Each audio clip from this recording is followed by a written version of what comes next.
बिस्मिल्लाहिर्रहमानिर्रहीम। बात से बात प्रोग्राम में आपका मेज़बान सलीम सातियानी।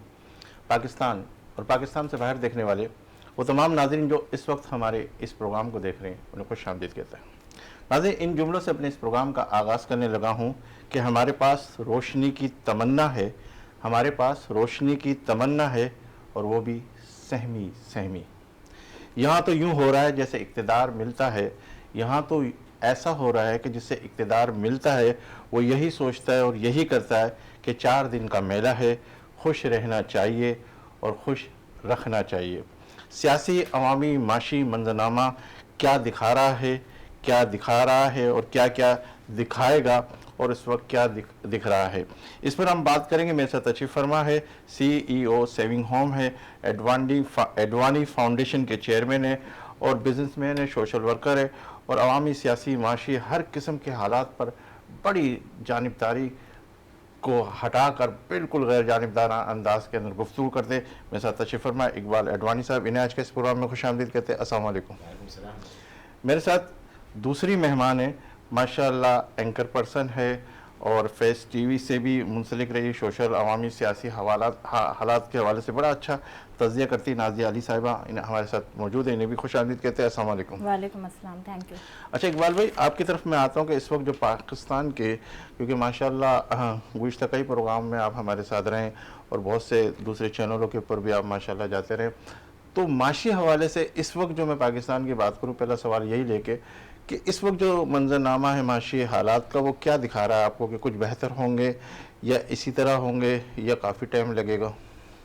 देखिए, वक्त लगेगा बेहतर होने में, इसमें तो कोई दो राय नहीं है, लेकिन सबसे बड़ी बात यह है कि कुछ काम हो भी रहा है। हमारे यहाँ क्या है, मैंने नोट किया कि पाकिस्तान में ज़्यादातर नेगेटिव डिबेट ज़्यादा की जाती है, नेगेटिव रिमार्क्स ज़्यादा दिए जाते हैं, क्योंकि बाहर नेगेटिव चीज़ों के ज़्यादा हैं। यहाँ पर इस वजह से इतना ख़राब भी नहीं है जितना लोग बता रहे हैं, काफ़ी हद तक कुछ बेहतरी भी आ रही है। यहाँ बाकी चीज़ों में महंगाई बहुत बढ़ गई है, उस पर तवज्जो देनी चाहिए और मुझे लगता है गवर्नमेंट दे भी रही है। और हाँ, काफ़ी जगह पे कमज़ोरियाँ भी हैं, और बाकी दूसरी चीज़ें, लॉ एंड ऑर्डर अच्छा होना चाहिए, उसमें हम लोग काफ़ी पीछे हैं। लेकिन इसमें एक और चीज़ जो एक बिज़नेसमैन के हवाले से कोई भी सोचेगा, बिज़नेस के हवाले से, तो देखें 1 साल हो गया पाकिस्तान की करेंसी डी वैल्यू नहीं हुई, एक जगह स्टैंड कर रही है, तो ये मतलब अच्छी साइन है और बाकी चीज़ों में बेहतरी आ रही है, लेकिन वक्त लगेगा। कुछ चीज़ें ऐसी हैं जो गवर्नमेंट को भी करनी पड़ेगी। सबसे बड़ी बात तो ये है कि जो गवर्नमेंट को स्टेप लेना चाहिए, जो वो कर सकती हैं। कुछ चीज़ें ऐसी हैं जो इनके बस में नहीं है, कुछ चीज़ें ऐसी हैं जो इनके बस में हैं लेकिन वो करना नहीं चाह रही। लेकिन वो क्या है कि अपनी मराहत कम नहीं कर रहे हैं। ब्यूरोक्रेसी को सहूलत बहुत ज़्यादा दी जा रही है, आम आदमी के ऊपर ज़्यादा टैक्स लगाया जा रहा है और ब्यूरोक्रेसी को यानी कुछ भी टच नहीं किया जा रहा। अगर एक आदमी जो आज चीख रहा है इलेक्ट्रिक के हवाले से कि बिजली के बिल इतने आ रहे हैं, तो ब्यूरोक्रेसी को इलेक्ट्रिक क्यों फ्री दी जा रही है, ये सबसे बड़ा सवाल है। इस तरफ तवज्जो देनी पड़ेगी और मराहत कम करनी पड़ेगी, अपने प्रोटोकॉल पे तवज्जो कम दें, प्रोटोकॉल कम करें। ये वो चीज़ें हैं जो अगर ये बेहतर करेंगे तो मुझे लगता है हालात बेहतर हो जाएंगे, वरना तो अगर ये इसी तरह रहेगा तो फिर हालात मुझे नहीं लगता अच्छे हो पाएंगे। ठीक है, इस पर गुफ्तगू करते आप क्या कहेंगे? ये जिस तरीके से इकबाल साहब बात कर रहे हैं ब्यूरोक्रेसी के हवाले से, तो ऐसी चीज़ें होनी चाहिए, इस पर कौन इकदाम उठाए, सबसे पहला कदम कौन उठाए? अस्सलाम वालेकुम मेरे देखने वाले तमाम पाकिस्तानियों को भी और आपको भी।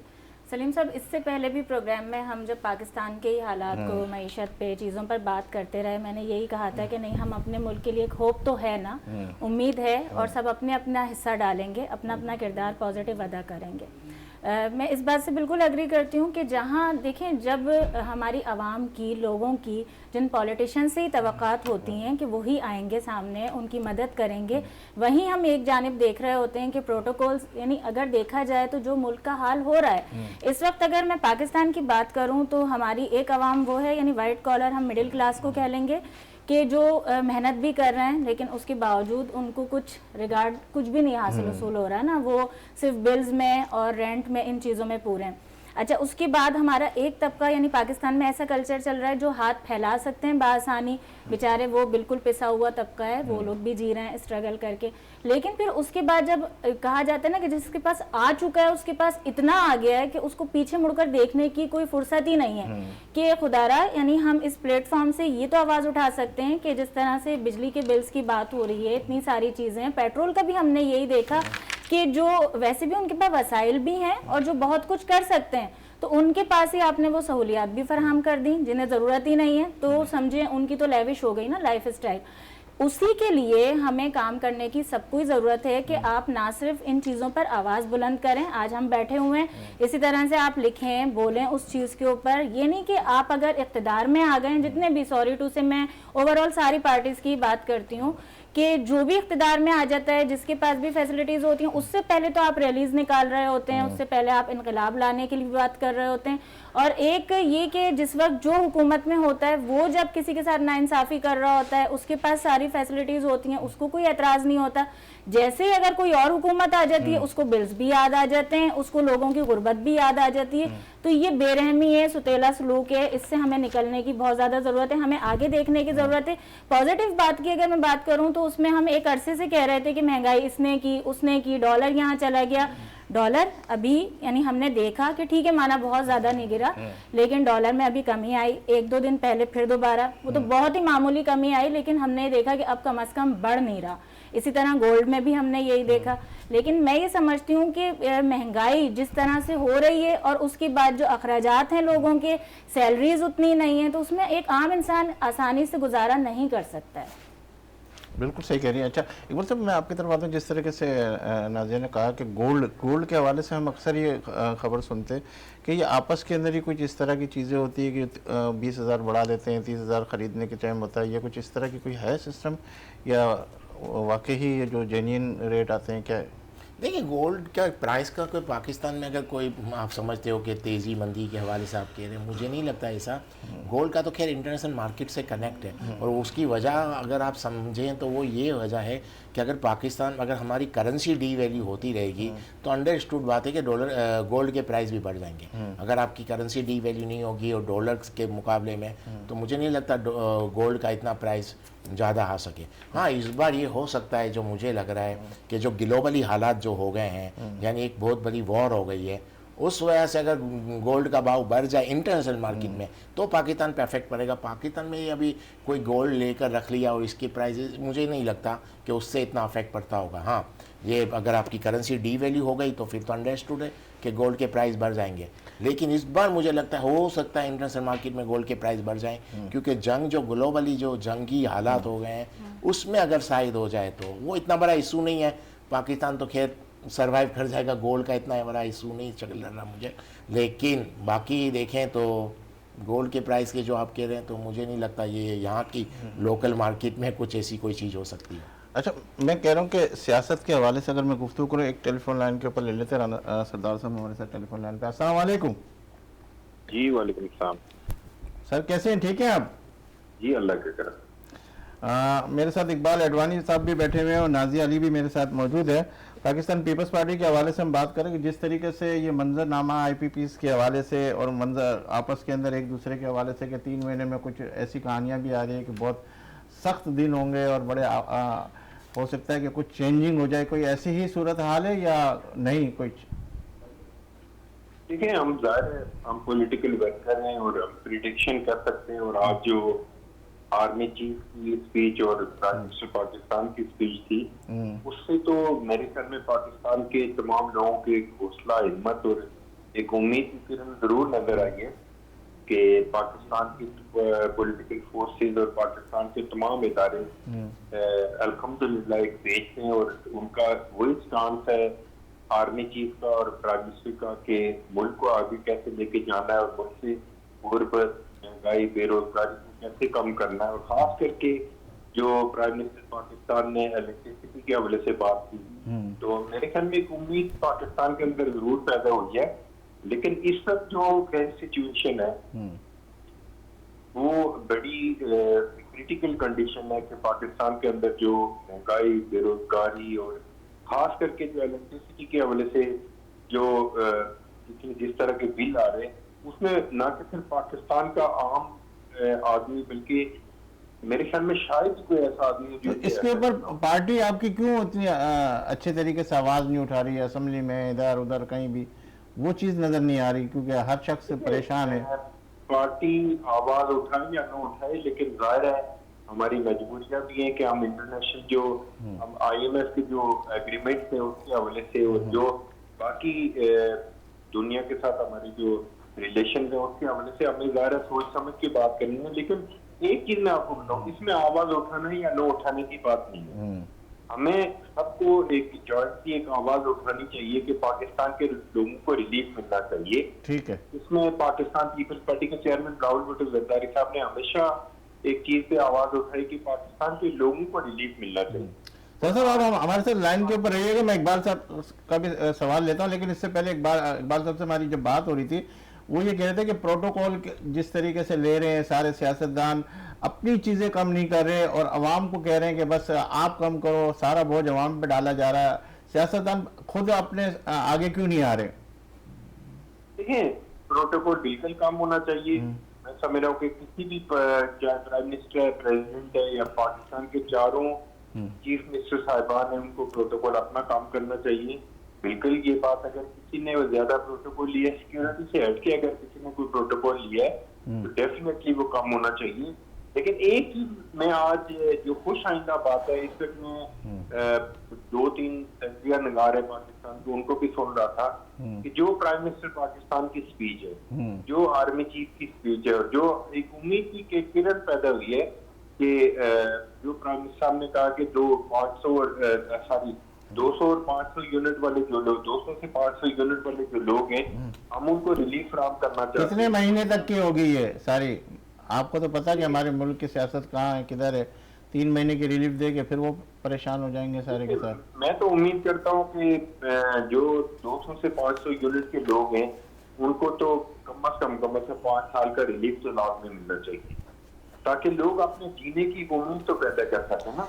ठीक है, आप हमारे साथ टेलीफोन लाइन के ऊपर रहिए। नाजिया भी हमारे साथ है और इकबाल साहब भी। इकबाल साहब सवाल करना चाह रहे हैं, फिर इसके बाद में आप। नहीं, मैं क्या सवाल करूंगा। अच्छा, मैं क्या कहते हैं, आप टेलीफोन लाइन पर रहिए, मेरे 2-4 सवाल भी है मेरे सामने लिखे हुए, मैं आपकी तरफ। अच्छा इकबाल साहब, आप क्या देख रहे हैं इस वक्त जिस तरीके से सियासी मंजरनामा, जिसके अंदर PTI को भी देख लें, नून लीग को भी देख ले, पीपल्स पार्टी को भी देख लें, ये आपस की लड़ाइयाँ और आपस के अंदर जिस तरह हम वेट कर रहे थे कि यार अब शायद हो सकता है कि रमज़ान का महीना ख़त्म हुआ, कुछ अच्छी बेहतरी की सूरत आएगी, फिर उसके बाद बकरा ईद की बात आ गई, ईद उल अज़हा की बात आ गई कि अब जो है कुछ बेहतर आ, फिर आशूरे की बात आ गई कि ये आशूरे, लेकिन अभी तक कारोबारी हालात, माशी हालात, ये मंजरनामा बिल्कुल ही वो नहीं हो रहा। बकौल आपके कि डॉलर भी रुका हुआ, सब कुछ रुका हुआ, तो क्या ये वजह क्या है? ये सियासत जो है एक तरफ होगी तब हालात बेहतर होंगे या? देखिए, आपने इतने टॉक शो भी करते हैं और आप प्रेस कॉन्फ्रेंस सुनते हैं, सब मिनिस्टर जितने भी है, वज़ीर वगैरह, सबसे आप बात कर रहे हैं, सबकी बातें सुन रहे हैं। ज़्यादातर इनकी एनर्जी और इनका वक्त एक दूसरे को बुरा भला कहने में गुजर जाता है। देखिए, हर इंसान के पास एक लिमिटेड एनर्जी होती है। अब वो मुझे लगता है ज़्यादातर एनर्जी तो वो एक दूसरे पे लड़ाई झगड़ों में गुजार देते हैं। इकनॉमिकली तो कोई बात की ही नहीं जाती। प्राइम मिनिस्टर साहब को तो मुझे लगता है हर महीने पाकिस्तान में बिजनेसमैन से मीटिंग करनी चाहिए, उनके तहफ़्फ़ुज़ात पूछने चाहिए, उनसे मिल के बात करनी चाहिए, उनसे तजवीज़ लेनी चाहिए कि किस तरह बेहतर करें। उनके पास एक ही काम बहुत कर रहे हैं, ऐसी बात नहीं है, लेकिन डायरेक्शन सही होनी चाहिए। सिर्फ मेहनत करने से कुछ नहीं होता। आपकी राइट डायरेक्शन में आप मेहनत करोगे। अगर आप रॉन्ग डायरेक्शन में मेहनत भी कर रहे हो तो मेहनत आप बस डिस्प्ले में आ रहे हो, मीडिया में आ रहे हो, लेकिन उसका कोई फ़ायदा नहीं है। आप बिजनेसमैन को ऑन बोर्ड लें, बिजनेसमैनों से बात करें। हालात इतने ख़राब हो गए हैं। देखिए, एक चीज़ मैं बताऊँ, प्रोटोकॉल के हवाले से आपने कहा, कराची मुझे लगता है 2.5-3 करोड़ का सिटी होगा, 2 करोड़ 2.5 करोड़ जो भी है, 50% पुलिस प्रोटोकॉल में लगी हुई है। ये इनके आदाद शुमार से कह रहा हूँ, और 50% ये पूरे सिटी पे दी हुई है। आप सोचें क्या होगा। एक मिनिस्टर मुझे लगता है आज इतना एडवांस दौर है कि हर काम आप ऑनलाइन कर सकते हैं। ये अपनी एडवर्टाइजमेंट करने के लिए एक जगह से दूसरी जगह जा रहे होते हैं, मीडिया को इतना इंगेज करके और इतना ज़्यादा प्रोटोकॉल लेके। एक छोटी सी मीटिंग हो रही है। मीटिंग के लिए आज कौन दुनिया में कौन एक मीटिंग के लिए यहाँ से वहाँ हो रहा है। ये इतना एडवांस टेक्नोलॉजी आई, आर्टिफिशियल इंटेलिजेंस का दौर है, तो मुझे लगता है ऑनलाइन पे मीटिंग करें, अपने प्रोटोकॉल बचाएं और ये एडवर्टाइजमेंट नहीं करें। बारिश हो जाती है तो बड़े से बड़ा आदमी निकल जाता है देखने के लिए, और उसको प्रोटोकॉल और उसको सपोर्ट करने के लिए, उसके सेफ्टी के लिए हजारों लोग लगे हुए होते हैं। मकसद ही नहीं है, बारिश आ रही है, तूफान आ रहा है, मुल्क कहाँ से कहाँ पहुंच लेकिन गया इकबाल साहब ये भी तो देखें ना कि आप अगर बारिश के अंदर अगर कोई निकल रहा है, अगर उसको प्रोटोकॉल मतलब उसकी कवरेज नहीं दे रहे, तो कैसे पता चलेगा कि ये आए थे नहीं आए थे? फिर लोग तनकीद भी करते हैं कि आप लोग निकलते नहीं, आप लोग देखते नहीं। तनकीद किस बात पे होती है मैं बताऊं। तनकीद होती है काम नहीं करने पे। अगर आपका काम सही हो रहा है, आपके रोड क्लीन हो रहे हैं, आपकी सड़कें साफ हैं, आपकी गलियां साफ हैं, तो कोई तनकीद नहीं करेगा। आपके आने से उससे कोई फर्क नहीं पड़ता। आप फिजिकली देखें, आज फिजिकली आपको कहीं जाने की जरूरत नहीं है, इतना एडवांस दौर है। आप एक एक चीज, कौन से गटर का ढक्कन खुला हुआ है, आप वो तक अपनी ऑफिस में बैठ के देख सकते हैं। ये इतनी एडवांस टेक्नोलॉजी। तो वो अगर ऑफिस में देख रहे तो लोग बोलते हैं देखो निकले नहीं है। अब जैसे वो उसकी बात हो रही है वजीर आला पंजाब की, वो निकली है पूरे के पूरा, उसको देख रही है, रोडों को देख रही है। यहाँ के वजीर आला साहब को टाइम ही नहीं है। यहाँ के वो बात क्यों हो रही है कि निकल, देखिए मैं ये कह रहा हूँ, अगर आपका एक भी गटर का ढक्कन लगा हुआ होगा तो आपके पास कौन तनकीद करेगा? आपके रोड क्लीन हो जाएंगे। देखिए काम बोलता है इंसान का, काम नहीं हो रहा, आप आके बाहर जाके निकल रहे हो, उससे कोई फायदा नहीं है। मखसूस लोग होते हैं जो तारीफें करते हैं, इस तारीफ का कोई मकसद नहीं है। आम आदमी को फायदा पहुंचाना है तो इस पे काम करना पड़ेगा। आप अपनी ऑफिस में बैठ के भी काम कर सकते हैं। आधी पूरी दुनिया एक दूसरे से जुड़ी हुई है। जिस आदमी से आपको मीटिंग करनी है, जिस आदमी को आपको देखना है, जिस इलाके को आपको देखना है, आप अपने मोबाइल पे बैठ के देख सकते हैं। इतनी एडवांस टेक्नोलॉजी है, और यहाँ से आप इंस्ट्रक्शन दे सकते हैं। आप जा रहे हैं, आ रहे हैं, 100-200 आदमी को आगे लेकर, पीछे जो गाड़ियाँ, पूरा रोड ब्लॉक क्या है। जिन पब्लिक के वोट पे आप आए हैं, जिन पब्लिक को आपको तहफ़्फ़ुज़ देना है, जिन पब्लिक को आपको सहूलत देनी है, आप रास्ते ब्लॉक कर देते हैं। वो 2-2 घंटे, 1-1 घंटे तक घर नहीं पहुँच सकते। तो ये वाली चीज़ें जन्म लेती है नफरत। और इसके बाद आज का दौर इतना एडवांस है, आपको कुछ करने की ज़रूरत नहीं है। आपको सिर्फ अपनी ऑफिस पे बैठ के ऑनलाइन देख देख के अपने लोगों को इंस्ट्रक्शन दें, ऑर्डर दें, उस पर इम्प्लीमेंट कराएं। इम्प्लीमेंट भी आप देख देख के करवा सकते हैं। इम्प्लीमेंट करने के लिए भी आपके पास टीम आ सकती है, बस शर्त यह है कि आप मेंटली कितने प्रेजेंट हैं। देखिए फिजिकली प्रेजेंट है और मेंटली आउट है तो कोई मकसद नहीं है ना। आप चले गए समंदर, बारिश हो रही है, उस इलाके में चले गए, आप फिजिकली फिट, आप फिजिकली प्रेजेंट नजर आ रहे हो, मेंटली प्रेजेंट हो कि नहीं क्या पता। आप कभी उससे बात कर रहे हो, कभी इससे बात कर रहे हो, काम तो नहीं हो रहा। जब तक आपका काम नहीं हो रहा, इसका मतलब आप मेंटली प्रेजेंट नहीं हो। और अगर मेंटली प्रेजेंट हो तो फिर आपकी नीयत नहीं है। मकसद कहने का ये कि आज का दौर बहुत चेंज हो गया है। ये 50 साल आपके हवाले से जो है वहाँ सीट के ऊपर बैठ के भी सारी चीजें की जा सकती है, जिस तरीके से बाहर निकलने के बाद। अरे पाकिस्तान चले, आप पूरी दुनिया से कनेक्ट हो। आज के दौर में इस मोबाइल के जरिए पूरी दुनिया से आप काम ले सकते हो। पूरी दुनिया में आप कहाँ भी अपनी टीम से बात करनी हो, आपके सामने आपकी पूरी टीम आ जाएगी। आपको कौन सी सड़क देखनी है, आपके सामने आ जाएगी। किस गली के अंदर खदा खुदा हुआ है वो भी नजर आ जाएगा। कौन सी सड़क टूटी हुई है वो भी नजर आ जाएगा। किस गली के अंदर गटर का ढक्कन नहीं है वो भी नजर आ जाएगा। मतलब बात ये है, बहुत अच्छा हो गया। सिस्टम पे दुनिया चल रही है, उसको इम्प्लीमेंट करना है। आपकी नीयत है तो आप बैठे बैठे काम कर सकते हो। और अगर आपकी नीयत नहीं है तो आप सड़क में बीच में खड़े रहकर भी आपसे काम नहीं। ठीक है, अच्छा नाज़िर आपसे वो सवाल ले लेता हूँ। सरदार साहब का सवाल छोड़ते हुए जा रहा हूँ, आप जरा सा देख लीजिए भाई। ये नीयतों के अंदर बड़ा फुकदान आ रहा है। नीयत जो अगर सही नहीं है तो काम नहीं होगा। इसके ऊपर इकबाल भाई का जवाब ले लेते। पहले नाज़िर की तरफ आते हैं। नाज़िर, कितने आप इकबाल भाई के इस बात पे ओके कहेंगे कि हाँ ये सही है, किस तरीके से कहेंगे? लेकिन सबकी अपनी राय होती है, अपनी ऑब्जर्वेशन होती है, और बहरहाल हर इंसान को हक भी है कि वो अपनी राय का इजहार करे। लेकिन अगर आप मेरी बात या मेरी राय जानना चाहेंगे तो जाहिर सी बात है, मैं बाहैसियत मीडिया पर्सन बात करूंगी। और मीडिया के सामने समझे सारी चीज़ें होती हैं ना। जब हम सियासतदानों की बात करते हैं, हुकूमत की बात करते हैं, हर चीज़, तो हम बहुत सारी ये चीज़ें भी जानते हैं कि जब ये कहा जा रहा होता है कि भाई ये वाली पोजीशन पर आ तो गया है फला इंसान, लेकिन अभी उसके पास ये राइट नहीं है, अभी वो ये चीज़ नहीं कर सकता। उसके पीछे बेशुमार हकाइक होते हैं। जहाँ तक नियतों की बात हो रही है तो देखें, फिर हम वहाँ आ जाते हैं कि जैसे मैंने आपसे कहा कि उस पर तो हमें सबको काम करने की ज़रूरत है ना। और जहाँ तक हम टेक्नोलॉजी की बात करते हैं, मैं सारे एग्जांपल्स देकर लेकिन जल्दी आपकी बात का जवाब देती हूँ कि टेक्नोलॉजी की हम बात करते हैं तो देखिए हम मुल्क में कौन से जी रहे हैं ना, जहाँ सबसे बेसिक चीज़ एजुकेशन और हेल्थ की बात होती है, वो सिस्टम क्या हमने प्रोवाइड कर दिया है? जब हम कोविड-19 की बात करते हैं, स्मार्ट वर्क किया गया, उसमें प्रोवाइड करने के लिए जब कहा गया भाई राशन के लिए किस तरह से आप लोग करवा लें, तो क्या वो फॉर्म फिल हो गया था? क्या सारे लोगों के पास स्मार्टफोन मौजूद था? इसी तरह से यानी हमें लोगों को भी देखना पड़ता है, हम कौन से मुल्क में जी रहे हैं वो भी देखना पड़ता है।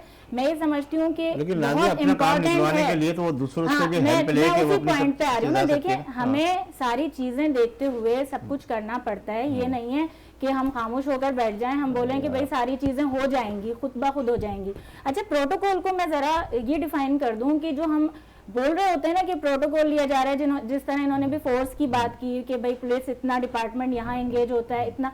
मैं आपसे ये कह रही थी, और इस बात से नजाकत साहब अगर लाइन पर हैं इस वक्त तो वो भी एग्री करेंगे कि जो भी पॉलिटिशियंस, जो भी अगर इख्तिदार में यानी हुकूमत में भी हैं, तो वो अगर अफोर्ड कर सकते हैं तो अपनी सिक्योरिटी तो वो खुद से कर भी सकते हैं ना अरेंज।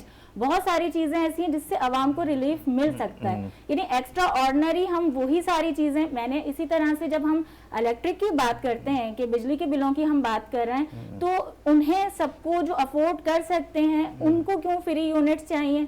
जो लोग अभी अगर रिलीफ की बात ही कर रहे हैं कि भाई प्राइम मिनिस्टर साहब या सबकी तरफ से हुआ, तो मैं ये कहूंगी कि हम बहैसियत पाकिस्तानी हम तो ये इंतजार करते हैं कि कोई हमें खुशखबरी दी जाती है, कोई अच्छी खबर आती है और उसके बाद उस पर लेकिन कोई भी डिसीजन होता है, कुछ होता है, उस पर इम्प्लीमेंट तो हो एटलीस्ट। देखें, फ्लड में हमने देखा कि वो बिल्स और सारे सब माफ कर दिए जाएंगे, लोग आज तक रोते फिर रहे हैं। आप मुझे बता दें किस किस के माफ हो गए?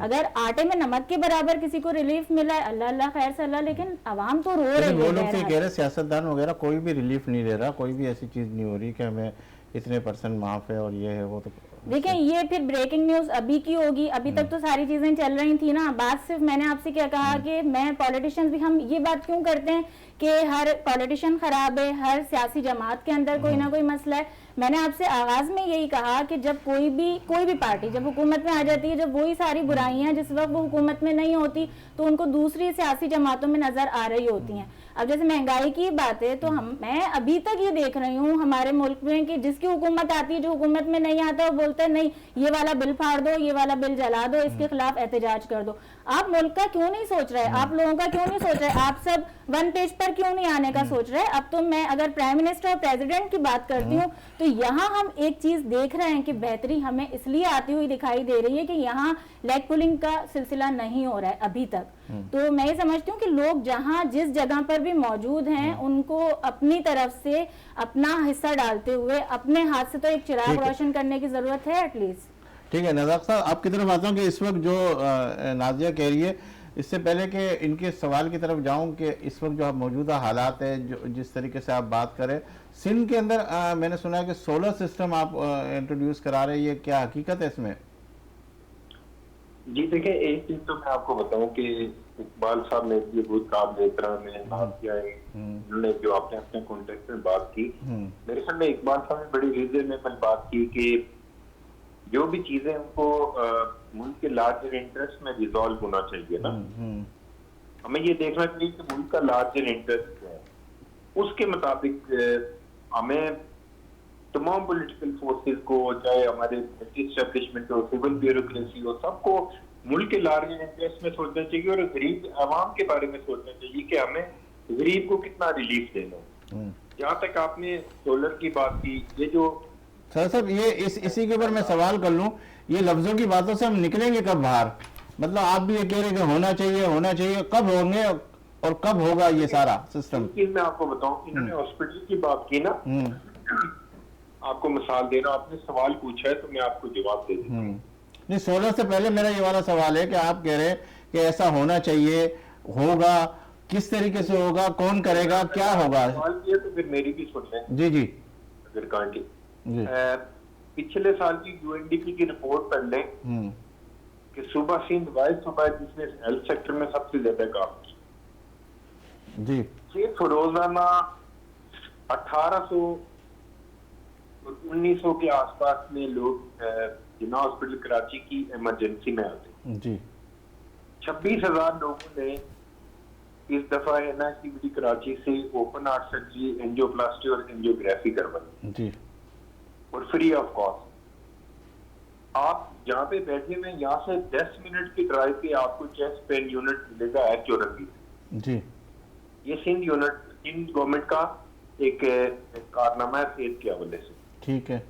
मैं ये नहीं कह रहा हूँ कि सारी चीजें रिजॉल्व हो, मैं ये नहीं कह रहा हूँ कि कराची का सारा इंफ्रास्ट्रक्चर जो तबाह हाल है, जो दहशत गर्दी और इंतहा पसंदी की नजर हो गया था, उसको हमने कम्प्लीटली फैसिलिटेट करने में पूरा किरदार अदा कर चुके हैं। लेकिन आस्ता आस्ता चीजें रीबिल्ड और रीहेबिलिटेशन हो रही है। और इसमें जहां तक आपने सोलर की बात की, नहीं, सोलर वाला सवाल से पहले मेरा यो एक सवाल अभी तक मेरे दिमाग से निकल ही नहीं रहा। आप बिल्कुल कह रहे हैं कि इस वक्त जितना आपने हेल्थ के हवाले से काम किया, नो डाउट बहुत अच्छा काम किया, लेकिन मेरा सवाल वही वहाँ खड़ा हुआ जिस तरीके से आप कह रहे हो ना कि प्रोटोकॉल के हवाले से, फलां के हवाले से, इसके हवाले से ऐसा होना चाहिए। ये इस लफ्ज़ों से कब निकलेंगे हम, जब पार्टी अगर खुद ही अगर एक जमहूरी पार्टी अब विड्रॉ हो जाए अपने सारी चीज़ें। प्रोटोकॉल के हवाले से, अगर प्रोटोकॉल के हवाले से सुन रहे हैं तो मैं खराज तहसीन पेश करना चाहता हूँ पाकिस्तान पीपल्स पार्टी के चेयरमैन राहुल भुट्टो जरदारी साहब को, कि जिन्होंने तमाम कैबिनेट को डायरेक्शन दी जी कि जिसको सिक्योरिटी की जरूरत है उसको सिक्योरिटी जरूर मिलनी चाहिए, चाहे वो मिनिस्टर है, चाहे वो आम पब्लिक रिप्रेजेंटेटिव है, उसको सबको मिलनी चाहिए। तो अगर कोई अगर ये कहता है ना कि हमारे सूबाई वज़ीर बल्दियात, इंफॉर्मेशन या एनर्जी डिपार्टमेंट के मिनिस्टर हैं, ये सारे मतलब लाओ लश्कर के साथ चलते हैं, तो फिर कल आ जाए, आके देख ले कि एक मोबाइल के अलावा किसी के पास कोई गाड़ी नहीं है। 18 मिनिस्टर हैं, 18 मिनिस्टर के पास, ये कह रहे हैं ना इकबाल साहब के 50% पुलिस सिक्योरिटी पे लगी हुई है, बिल्कुल फेक फैक्ट फिगर है। 2% टोटल सिक्योरिटी लगी हुई है जो हमारी वीआईपी मूवमेंट है उसके ऊपर। हाल में 2%, ओनली 2%। आप 2% की बात करें, मुझे तो थोड़ा सा वो उस पर डाउट हो रहा है। 2% काफी, अगर एक ही जब वजीर जाते हैं तो कम से कम 3-3, 4-4 मोबाइलें तो उनके साथ साथ निकलती हुई नजर आती है। ऐसा नहीं होता। अगर इलाके का कोई एसएचओ या इलाके के जो पुलिस है वो अगर उनको प्रोटोकॉल करती है तो वो गलत है। अच्छा, अब ये इस तरफ अपनी सिक्योरिटी के ऊपर तवज्जो देनी चाहिए। चलो, इसके अलावा आप सोलर की तरफ आ जाए कि सोलर सिस्टम के हवाले से क्या सिंध में हो रहा है? सर, रामा जो महीना गुजर रहा है अगस्त का, इंशाल्लाह सिंध में जो 200 से 500 यूनिट वाले लोग हैं उनको पाकिस्तान पीपल्स पार्टी के चेयरमैन राहुल भुट्टो जरदारी की हदायत के ऊपर, सीएम की जो डायरेक्शन थे उसके ऊपर हमारे जो सूबाई वज़ीर तवानाई है नासिर हुसैन शाह साहब ने कल आसिफ अली जरदारी साहब से भी मुलाकात की है और इंश्योर किया है कि हम उन लोगों को फैसिलिटेट करने जा रहे हैं जो 200 यूनिट से 500 यूनिट तक इलेक्ट्रिसिटी कंज्यूम। मतलब ये पूरा सिंध के अंदर होगा, कराची में होगा, हैदराबाद में होगा, किस तरह इसकी जांच? कराची से कश्मीर तक पूरे सिंध, सूबा सिंध के अंदर होगा। अच्छा, किस तरह जांच पड़ताल होगी इसकी कि भाई ये है, अगर जिसको सोलर लेना है या क्या, कितने? डेफिनेटली हम इलेक्ट्रिक से हम सेक्शन फिगर देंगे कि कौन लोग हैं जो 200 से 500 यूनिट कंज्यूम करते हैं, यूज करते हैं, उसके ऊपर इंशाल्लाह उनको सोलर। और पाकिस्तान पीपल्स पार्टी के चेयरमैन राहुल भुट्टो जरदारी ने क्लियर इंस्ट्रक्शन दिए कि तमाम इस मंसूबे को शफाफ होना चाहिए और तमाम लोगों को जो मुस्तहिक लोग हैं उनको फैसिलिटेट किया जाना चाहिए। सदा साहब, इस वक्त तो खाने के पैसे नहीं है लोगों के पास, इलेक्ट्रिक के बिल के हवाले से, जिस तरीके से रोजगार के हवाले से लोग परेशान है। आप सोलर तो डिवाइड कर देंगे, सब चीजें हो जाएगी। अगर सोलर 1-2 महीने के बाद खराब हो गया फिर उसको मेंटेनेंस कैसे करेगा? वो तो फिर इसी तरीके से सारा फंड बिल्कुल नहीं होगा, ऐसा बिल्कुल नहीं होगा। इंशाल्लाह हम एक नेक नियति के साथ chairman Pakistan people's party Rahul Bhutto Zardari साहब का ये मंसूबा है और इंशाल्लाह आप देखेंगे कि सिंध के लोगों को एक दिए। ठीक है, आप लाइन पे रहिएगा जी। क्या कहते हैं, आपकी तरफ आता कि इस वक्त देखा गया कि इजलास के अंदर भी, कौमी असम्बली के इजलास के अंदर भी जो महमूद अचकज़ई साहब ने बड़ा रफ अंदाज अख्तियार किया कि आप किस तरीके से कर रहे हैं, क्या सियासत है, क्या हुआ,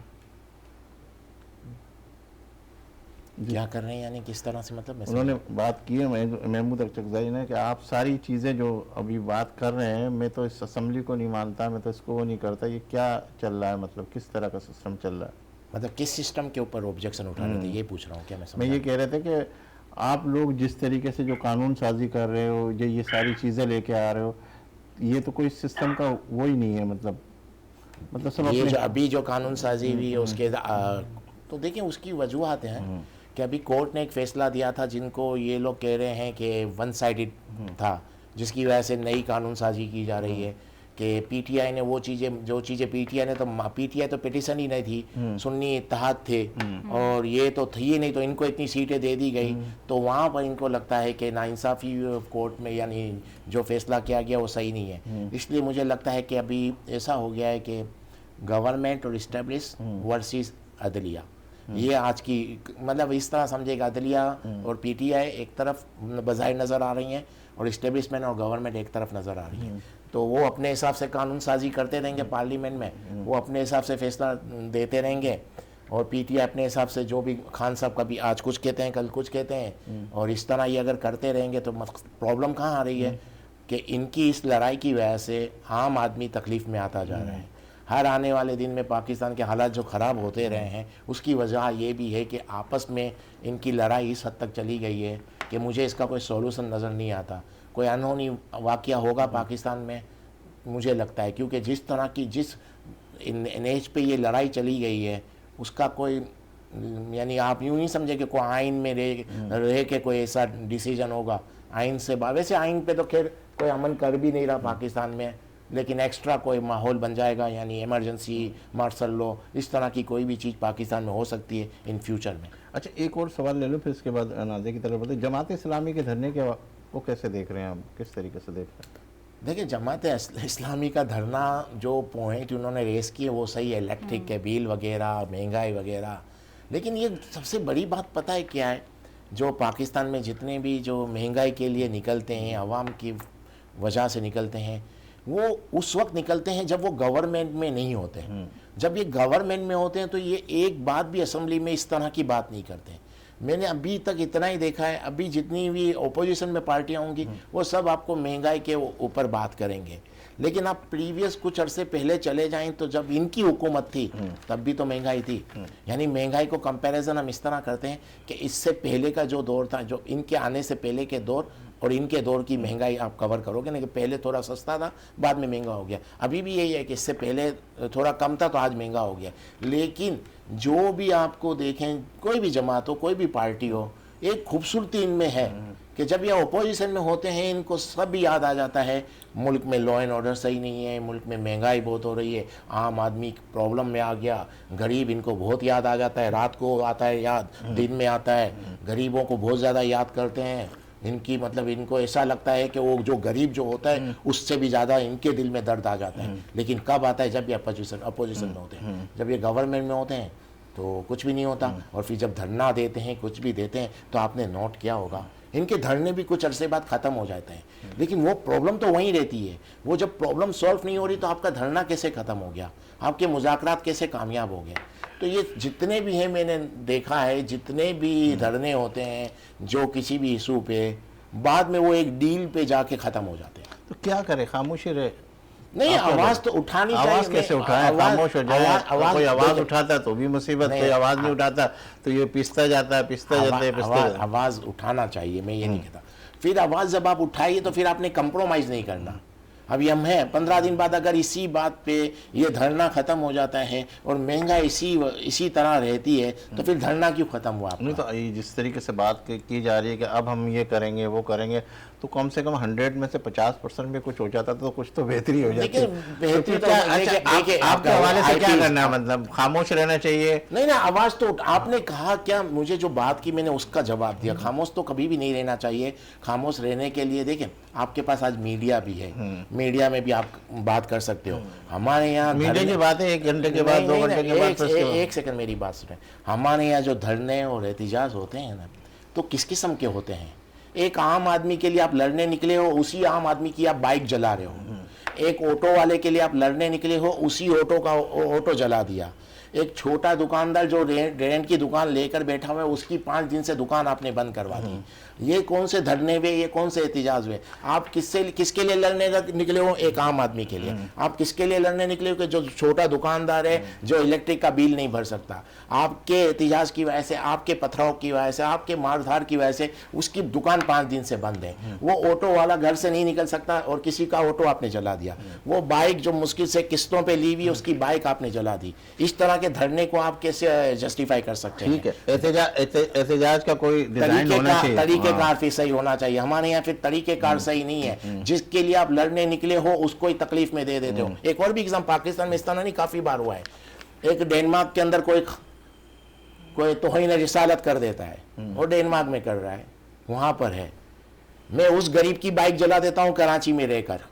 ये इस तरह के एहतिजाज इस मुल्क में होते हैं, इसको आप जस्टिफाई करेंगे? वो भी इतना मुसलमान है जिसकी आप बाइक जला रहे हो, जितनी तकलीफ आपको पहुंची है उसके कार्टून की वजह से, उतनी तकलीफ उस आदमी को भी पहुंची है जो ऑटो चला रहा है। आप उसका ऑटो जला देंगे, आप उसकी दुकान जला देंगे, और वाकया कहाँ हुआ है? डेनमार्क का। वो घूम रहा है, उसको कोई प्रॉब्लम नहीं है। इस तरह के धोखले, इस तरह की डबल स्टैंडर्ड एहतिजाज, इस तरह के डबल स्टैंडर्ड वाले धरने नहीं होने चाहिए। धरना हो, नजर आना चाहिए धरना है, एहतिजाज हो, नजर आना चाहिए। ये उसी आदमी को तकलीफ पहुंचा रहे हैं जिसके लिए आप निकले हो। आम आदमी को तो तकलीफ पहुंचा देते, हर सड़क बंद हो जाती है। तो एहतिजाज का किस तरीके से वो बना है, उस पर बात करते हैं। नाज़िया, आप क्या कहेंगे? देखिए, मैं इसके लिए कहूँगी कि हम क्यों, यानी ये तो लफाजी बातें हो गई ना, कि अभी हम सिर्फ है ना अल्फाजों में, लफ्ज़ों में उलझे हुए हैं। मैं ये समझती हूँ कि जिस तरह प्रैक्टिकली जब हम बात करते हैं ना, तो जो इनकी बात है उसके अंदर मैं यही कहूँगी कि इससे पहले जिस तरह मैंने एहतजाज का यही कहा था ना, कि जो हुकूमत में नहीं होता वो कर रहा होता है, बस उसको हुकूमत में आना होता है। तो इसका हल क्या बेहतरीन ये नहीं है कि जो हुकूमत में ऑलरेडी मौजूद हैं, हम जब अपनी नेशनल असेंबली की बात करते हैं, वहाँ बेशुमार बिल पेश किए जाते हैं, बिल मंजूर होते हैं, तो वहाँ पर आवाज़ उठाने का एक अच्छा प्लेटफॉर्म है ना जो भी बात कर रहा है। तो ये चीज़ें जब आप हुकूमत में चले गए हैं, जब आपके पास इख्तियारात मौजूद हैं, तो उसमें अगर आपको गुर्बत भी याद आ जाए, पाकिस्तान के मसाइल भी याद आ जाएं और उसके लिए आवाज़ उठाई जाए, तो बेहतरीन चीज़ है। जहाँ तक एहतजाज की बात है, तो देखें फिर वो हिस्सा डालने वाली बात हो गई कि वो कोई भी है, लेकिन अगर किसी गरीब के लिए आवाज़ उठा रहा है तो बेहतरीन बात है। मुल्कों की जब हम बात करते हैं, दीगर ममालिक यानी पाकिस्तान से बाहर, तो वहाँ बाकायदा तौर पर, हमारे यहाँ भी वैसे तो प्रेस क्लब हर जगह मौजूद है ना, लेकिन वो कहा यह जाता है कि भाई वहाँ आप गए हैं, बस रैली निकाली, किसी के नज़र में नहीं आएंगे। आपको मीडिया कवरेज भी जितनी परमिशन होगी, अब तो मैं ये कहूँगी क्योंकि मीडिया से मेरा खुद का ताल्लुक है, मुझे ये अच्छी तरह मालूम है कौन सी कवरेज मिलनी है, कौन सी नहीं मिलनी है।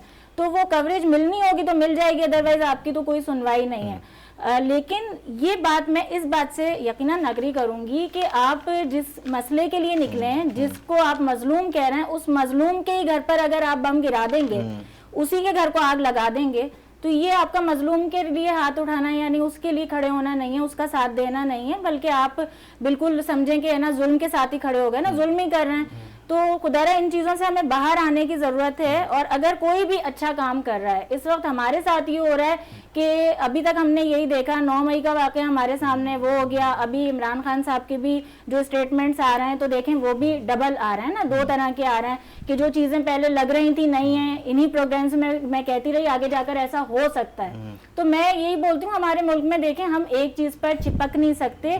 मुल्क में क्या, कहीं पर भी आगे जा रहा है, वक्त के साथ चेंजेस आती हैं। हम क्यों ये समझ लेते हैं कि आज ये चीज़ है तो कल ये वाली नहीं होगी। हमें इसी तरह सबको, अगर कोई अच्छा काम कर रहा है उसको अप्रिशिएट करना चाहिए, उसके साथ खड़े होना चाहिए। मैं अगेन वो एग्जांपल दूंगी जो अभी हम देख रहे हैं, और उनकी मैं बात भी बता दूं। पाकिस्तान पीपल्स पार्टी बड़ी अच्छी तरह से जानती है, मैं प्रेसिडेंट की बात करती हूँ कि उनको पता है कि सिंध में क्या कारकर्दगी थी और लोगों के सामने उनका क्या इमेज है। इसी तरह नून लीग को अच्छी तरह से मालूम है कि पंजाब में उनका क्या इमेज हो चुका है। नो डाउट कि पीटीआई मेरी कोई पर्सनल उनके साथ कोई हमदर्दियां या कोई चीज़ नहीं है, न्यूट्रल होकर बिल्कुल मैं बात करूंगी, लेकिन उसने टफ टाइम पार्टीज को दिया। तो उसके बाद अभी इनके पास आखिरी चांस है, लास्ट चांस। तो अगर मिलके हमारे प्रेसिडेंट, प्राइम मिनिस्टर पाकिस्तान के लिए कोई अच्छा सॉल्यूशन निकाल लेते हैं तो ये अच्छी बात है। खुदारा हम सब पाकिस्तानी जो भी अच्छा काम कर रहा है उसके साथ खड़े हुए हैं, जिस तरह हमारी खिदमत चाहिए हम उसमें भी साथ खड़े हुए हैं, लेकिन अब आवाम के लिए कुछ करें, अब इस मुल्क के लिए कुछ करें। सिर्फ विजिट की बात नहीं हो रही कि आप निकल गए, वो जिस तरह से अभी आप बोल रहे थे कि भाई वजीर आला पंजाब की बात, तो उस पर भी मुझे ये नहीं समझ आता लोगों का कि आप लोगों को आखिर किसी भी अच्छे काम से प्रॉब्लम क्या है। यानी आप पहलू कोई ना कोई नेगेटिव क्यों निकाल लेते हैं। एक पॉलिटिशियन निकल रहा है तब भी आपको मसला है, एक पॉलिटिशियन नहीं निकल रहा तब भी आपको मसला है। आपके मसले तो हल हो रहे हैं, वहाँ क्या हालात थे उसके बाद हुआ। अभी कराची में देख लें, यानी पॉजिटिव नेगेटिव की मैं बात कर रही हूँ, जो मीडिया ही किरदार अदा कर रहा है। हम लोग बड़ा रिसर्च बेस्ड काम करते हैं, क्योंकि मैं सोशली भी काम करती हूँ मीडिया के साथ साथ, तो मुझे बड़ी अच्छी तरह से नॉलेज है इन चीज़ों की कि आप एकदम से बारिश हुई है, आप किस तरह से आप अपने मुल्क पे कीचड़ उछालना, आप कराची के लिए बुरा भला कहना कि इसकी सड़कें टूट गई, ये हो गया, हुआ है नो डाउट, लेकिन ये जो नागहानी आफात होती हैं अल्लाह ताला की तरफ से, आपने दुबई का हाल देख लिया, अमेरिका में देख लिया, अभी कनाडा की एग्जाम्पल हमारे पास मौजूद है। तो अपने दिमागों को बड़ा करें, रिसर्च बढ़ाएं, ये जो मोबाइल आप लोगों के हाथ में होता है ना आजकल, सब कुछ मौजूद है इसमें, तो इसमें पॉजिटिव चीजें भी हैं करने के लिए। आप जो जॉब्स, यानी हमारे यहाँ देखा है कि कोई भी एक चीज आपको लगता है कि अच्छा इससे पैसा आ रहा है, चलो भाई इससे पैसा आ रहा है, आपको आता है नहीं आता है उस काम में आपने घुस जाना है, टांगे अपनी लाजमी अड़ानी है। तो मैं समझती हूँ कि कौमें भी बनाती हैं मुल्क, इसमें कोई दो राय नहीं है। मैं बेशुमार कंट्रीज जाती हूँ पाकिस्तान से बाहर, मैं सलाम पेश करती हूँ, मैं सोचती हूँ कि हम खुद भी तो अपने आप को देखें ना, हम अपना एहतसाब क्यों नहीं करते कि हम बहैसियत कौम कैसे हैं। क्या हम बाहर चलते हुए हम सोचते हैं कि नहीं हम गाड़ी में एक शॉपर रख लें और कूड़ा उसमें इकट्ठा करें और उसके बाद किसी डस्टबिन में डालें, हम बड़े मजे से जूस के गिलास हो कुछ भी हो हम बाहर फेंक रहे होते हैं। इस पे बात करते हैं। अच्छा क्या कहते हैं नज़र साहब, आपकी तरफ आता सर साहब, ये जो नाजिया कह रही है कि बस ये लास्ट चांस है आप लोगों के लिए, तो क्या ये इसमें कितनी हकीकत है? सबके लिए, सबके लिए। हेलो, आप हैं मेरे साथ लाइन पे? मेरे ख्याल लाइन के ऊपर आगे पीछे हैं। इकबाल साहब, आपसे बात हो रही थी कि जिस तरीके से आप कह रहे हैं कि इस वक्त जो मैं देख रहा हूँ, क्या 2-3 महीने जो है वो हुकूमत के हवाले से कुछ आगे पीछे हैं हालात, या सिर्फ उसी डगर पे चलेगी या इसी तरह चलता रहेगा सिस्टम? देखिए सिंपल सी बात है, जब तक इनके ऊपर हाथ है तो हुकूमत तो इसी तरह चलेगी। हुकूमत उसी सूरत में जाएगी कि इनके ऊपर से हाथ हट जाएगा, बाकी कोई वजह नहीं है। जब तक इनके ऊपर हाथ है ये गवर्नमेंट इसी तरह चलती जाएगी और ये प्रॉब्लम्स तो आते जाते रहेंगे। मैं तो इस भी चीज़ पे बिलीव करता हूँ, गवर्नमेंट किसकी भी हो ये इतना बड़ा इशू नहीं है। आम आदमी के लिए कुछ काम हो रहा है कि नहीं, दैट्स ऑल, ये बड़ी बात है। एक आम आदमी की जितनी इनकम है या जितनी तनख्वाह है उसमें उसका घर चल सकता है, उसके बच्चे स्कूल जा सकते हैं, प्रोटोकॉल मिल सकता है, उसके बच्चे स्कूल जाएं, उसको टेंशन नहीं हो, घर पे आए। एक आम आदमी ये मांगता है। हुकूमत किसी की भी हो उससे उसको फ़र्क नहीं पड़ता। आज के दौर में सोशल मीडिया पे आप कुछ भी बात कर लें, कोई मकसद नहीं है। रियलिटी यही है, एक आम आदमी की डिमांड इतनी है कि मेरी इनकम जितनी है, मेरी तनख्वाह जितनी है, इसमें मेरा घर चले और बाकी नहीं है। बाकी रहा सवाल, आपने एक बात को 2-3 बार कहा कि जो सियासतदान हैं जो यहाँ जा रहे हैं वहाँ जा रहे हैं। देखें, जाने का कुछ फ़ायदा नहीं होता।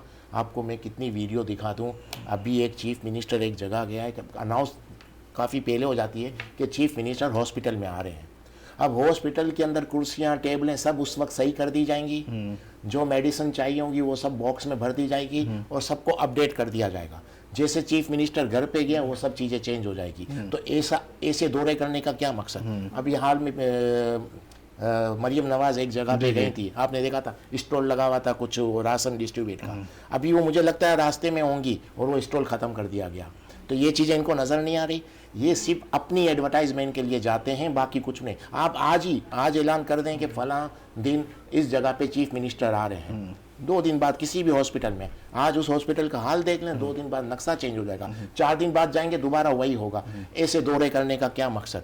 इसका मतलब कि आप अगर उसको डेली मॉनिटर करें उस जगह को, जो मैंने पहले ही कहा था कि आप अपनी ऑफिस में आपकी जो टीम है 25, 50, 100, 500 लोगों की टीम बनाएं, वो रोज़ मॉनिटर करें, वो चेक करें कि ये चीज़ें सब हैं अपनी जगह क्यों नहीं, तब काम होगा। फॉलो करना पड़ेगा। ये क्या है, एक चीफ मिनिस्टर जा रहा है, एक मिनिस्टर जा रहे हैं फला जगह का दौरा करने के लिए, उस जगह को साफ़ सुथरा कर दिया, उस जगह सड़क भी साफ़ कर दी, जितने ठिये लगे हुए होंगे उन सबको हटा दिया जाएगा, एक ऑटो खड़ा नहीं होगा, सब कुछ क्लीन ऐसा कर देंगे कि बस ये सिटी थाने। दूसरे दिन आप जाएं तो बात तो वही हो जाती है। ऐसे दौरे करने का क्या मकसद? जी नाज़िया, ऐसे दौरे करने का क्या मकसद है आपको? हाँ, ये मकसद, ये मसला है। आप बताएं। अच्छा, इस बात के लिए मैं कहूँगी, जब हम यानी पाकिस्तान की भी, मैं स्पेशली कराची की बात करूँगी, इससे पहले भी हम शायद कर चुके हैं इसी प्रोग्राम में, कि इन्हीं दौरों से रिलेटेड जो ये टेक्नोलॉजी की बात कर रहे थे, तो ये तमाम चीज़ें हमने कराची में तो सिर्फ मुस्तफ़ा कमाल के दौर में देखी हैं। यानी जब हम कराची की बदहाली की बात करते हैं, सड़कों की बात करते हैं, बारिशों की बात करते हैं, तो उसमें मॉनिटरिंग सिस्टम, एडवांस टेक्नोलॉजी, और अभी की बात नहीं है तो पुरानी 2007 की बात हो गई। तो मैं ये समझती हूँ कि हाँ, यानी बेटर हो सकती हैं चीज़ें, लेकिन देखें फिर वही बात आ जाती है कि ये नहीं है, यानी एवरेज रखें ना। आप ये क्यों कि बिल्कुल ही गायब हो जाएं। आप एक इंसान हैं, आपकी एक डेजिग्नेशन है, तो आप वो चीज़ें भी करें, साथ लेकर चलें। लेकिन यकीनन कि आप मॉनिटरिंग कर सकते हैं, चीज़ों को बेटर बना सकते हैं, लेकिन तो फिर अचानक दौरे से होगा ना, इकबाल भाई का कहना बिल्कुल सही है। एग्जांपल जी, दे जी। रहा कि हूँ। वो प्लानिंग के तहत ना हो, ये कहना चाह रहे हैं, इसलिए ये मैंने कहा मकसद है। प्रेजेंस देखिए, होना ज़रूरी है। कितने मुल्क ऐसे हैं, मुल्कों के नाम नहीं ले रहा, कितने मुल्क ऐसे हैं, आपको रोड पे एक पुलिस वाला नज़र नहीं आएगा, एक पुलिस वाला नज़र नहीं आएगा। 5-5, 10-10 किलोमीटर आप गाड़ी चला लें, मेरा तो तकरीबन मुल्कों में जाना है, 10-10 किलोमीटर आप गाड़ी चला लें, एक पुलिस वाला नज़र नहीं आएगा। मजा ले रात के 3 बजे भी कोई सिग्नल तोड़ के दिखाए। ये है आज की टेक्नोलॉजी। मैं कहता हूँ इसको इम्प्लीमेंट करें, रूल्स लाएं, कानून कायदे और टेक्नोलॉजी तो इस हद तक है कि एक बच्चे का खिलौना कोई नहीं रुक सकता। आपको हर चीज़ पता है, हमारे यहाँ क्या है, इम्प्लीमेंट नहीं है। एक फुटेज भी आ जाती है, कोई पकड़ा जाता है, जब कोई पकड़ा जाता है कुछ अरसे बाद वो बंदा छूट जाता है। क्या मतलब, कमी कहाँ है, इम्प्लीमेंट नहीं है। पुलिस इतना कमज़ोर केस बनाती है तो वो कोर्ट से छूट जाता है। इस पे काम करना चाहिए। ये लेकिन हमारे वाले लोग भी तो गवाही देने देखिए, इसमें मैं कहूँगी इम्प्लीमेंट के साथ लोगों का भी तो है ना इसमें कुछ। गवाहियाँ नहीं देते, वो कहते हम क्या वेरी करें। Good, very good. लोग गवाहियाँ क्यों नहीं देते हैं कि उसको पता है कि मैं अगर गवाही दूंगा तो कल मुझे मार दिया जाएगा, तो मुझे कोई बचाने नहीं आएगा, मेरे बच्चे को उठा दिया जाएगा तो मुझे कोई। आप तहफ़्फ़ुज़ देना शुरू करें, हर बंदा गवाही देने आएगा। आपने आज तक तहफ़्फ़ुज़ दिया है? नहीं दिया। जिनके जो लोग मर जाते हैं, जिनकी फैमिली अगर उसकी FIR कटवाती है तो उसको पीछे से फ़ोन आता है, पति हस्बैंड तेरा मर गया है, अब तेरे बच्चे को हम मार देंगे। वो डर के वापस ले लेती है केस, क्योंकि उसको पता है ये जो बोल रहा है ये सही बोल रहा है, और जो कानून नाफिज करने वाले जो बात कर रहे हैं वो नहीं अमल करेंगे। तो मकसद कहने का, आपने तहफ़्फ़ुज़ दिया है आज तक? नहीं। आपके लॉ एंड ऑर्डर को सही करें, हर चीज़ की करेक्शन होनी चाहिए। मेरा मकसद कहने का ये है, हम काम कुछ कर रहे हैं तो उस तरह से देखिए, डायरेक्शन हमारी रॉन्ग है, हमारी नीयत की बात नहीं है। यहाँ सिर्फ एक ही चीज़ है, पॉलिटिक्स इक्तिदार के लिए बस, यानी इक्तिदार का हुसूल है, इक्तिदार मिलना चाहिए। इसके लिए आप कुछ भी इनसे करवा लें, जिस दिन वो इक्तिदार में आते हैं उनकी बात चेंज हो जाती है। आज भी जो लड़ाई है वो इक्तिदार की है। आप इक्तिदार दे दें भाईजान को तो बात चेंज हो जाएगी, उनके लिए सब अच्छे हो जाएंगे। आर्मी चीफ जैसा इंसान नहीं होगा दुनिया के अंदर, आप इनको ले आए। तो मकसद कहने का हमारे यहाँ, और देखें आज सबसे मकबूल लीडर भी वही है। आज मकबूल लीडर सबसे वो लीडर है, मुझे लगता है आज इलेक्शन में सबसे ज़्यादा वोट उसको मिलेंगे। लेकिन सोचें, आज तक कभी उससे किसी ने सवाल किया, भाईजान आपकी 3.5 साल गवर्नमेंट रही, आपने काम किया है? नहीं। अब इनको वोट क्यों मिलेगा? इनको वोट इनकी नफरत में मिलेगा। ये गवर्नमेंट कर नहीं पाए, लोगों को फ़ायदा नहीं पहुंचा पाए, जो मैं कह रहा हूँ। अगर आज ये आम आदमी के लिए काम कर दे, जिसने मैंने कहा आम आदमी की जितनी सैलरी है, जितनी इनकम है, उसमें उसका घर चल जाए, कोई वोट नहीं देगा। तो मकसद परफॉर्मेंस नहीं है, तो परफॉर्मेंस इनकी भी नहीं थी। लेकिन सबसे पहले करने वाली बात मैं जरूर कहूंगी, वो बिल्कुल एंड में हुई है कि लॉ एंड ऑर्डर्स की जब हम बात करते हैं ना, ये जो हम रोना रो रहे हैं मईशत का, या पाकिस्तान की बदहाली का, या फाइनेंशियली कि ये हो रहा है, बिल्स की बात हो रही है, गुर्बत आ रही है, वो सारा बेस इस पर करता है। हमारे पास जब इन्वेस्टर ही नहीं आएगा, बिजनेस नहीं होगा और इंपोर्ट एक्सपोर्ट हमारी खत्म हो जाएगी, तो हम कहाँ से, हम इसी तरह से बैठकर बात कर सकते हैं। सबसे बेसिक चीज इन्वेस्टमेंट कैसे आएगी? देखें, इन्वेस्टमेंट कैसे आएगी? आपकी करेंसी हर कुछ अरसे में डी वैल्यू हो जाती है। आप इन्वेस्टमेंट, बात एक अलग चीज़ है, हर थोड़े अरसे में आपकी करेंसी डी वैल्यू हो जाती है। लॉ एंड ऑर्डर आपका है नहीं, कौन इन्वेस्टर आएगा? इसके बाद आप चले जाए ना, हमारे यहाँ मकबूल leader Zulfikar Ali Bhutto, no doubt 1974 के अंदर इन्होंने नेशनलाइज कर दिया। नेशनलाइज का मतलब समझते हैं क्या है? जिनका बिजनेस था वो लूट लिया। कौन आएगा आपके मुल्क में बिजनेस करने?